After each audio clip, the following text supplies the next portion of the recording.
Magandang araw mga ka-tracker, welcome po sa ating YouTube channel vlog. For today's video, ipakita ko lang sa inyo itong unit. Itong truck na to, pinakita ko na to dati, hindi pa nare-recon, pero ngayon, recondition na siya.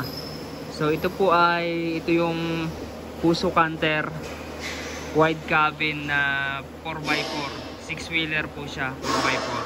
So ito na yung itsura niya, pinintura ng kulay puti. Ayan, ang pagkakalam ko, hindi ito nakuha ng client, parang na-postpone, pero sa mga gustong mag-avail nito, available daw to pagkakaalam ko. So ito po, nilagyan to ng boom crane, 4 section na 3 tonners po ito. Ayan o, 3 tonners. Ayan, 2.9, 4 section na po siya, and then cargo drop side. Ayan, diba? Camel chassis po yan. Yan po yung transfer case, differential sa harap. Tapos makakapal yung gulong nito. Ayan o, yung lip spring suspension nya ayan, may auxiliary lip spring. Steel flooring na rin yan, pati yung sidings ng drop side.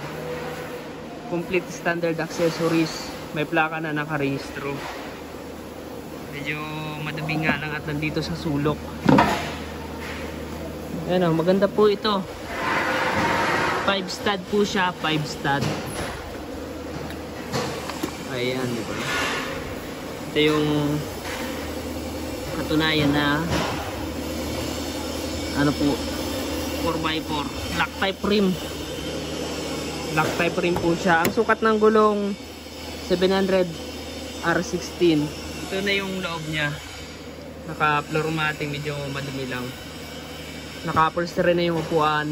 Ayan. Ang ano po nito, transmission, manual transmission, 5 speed. Ito yung dashboard niya. Kulang lang sa linis. Ayan. And then ito naman yung selector para sa 4 wheel, 2 wheels, neutral. Ayan. So yan mga ka-tracker, ang makina nito ay 4D33. Maganda yung makina nito. Mechanical engine, inline injection pump, 4 cylinder. Ayan. So alam ko napanood na to ng mga subscribers natin nung vlog natin to na hindi pa recondition at wala pang boom, pero ito na yung itsura niya ngayon. So mga ka-tracker, kung naghanap kayo ng 4x4 cargo drop side with boom crane, ito available ata to So i-confirm lang natin sa opisina. So kung may tanong po kayo or may inquiry po kayo, punta lamang kayo sa ating FB page, Tracker Motorcycles, para mag-message.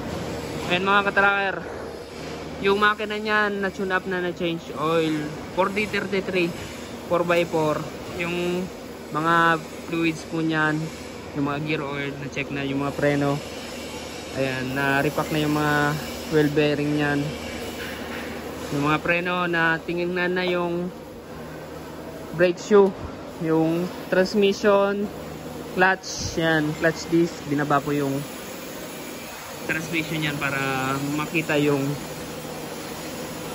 clutch. Ayan. So solid na. Kahit bukas pwede na itong i-pull out kapag nagustuhan ng ating client.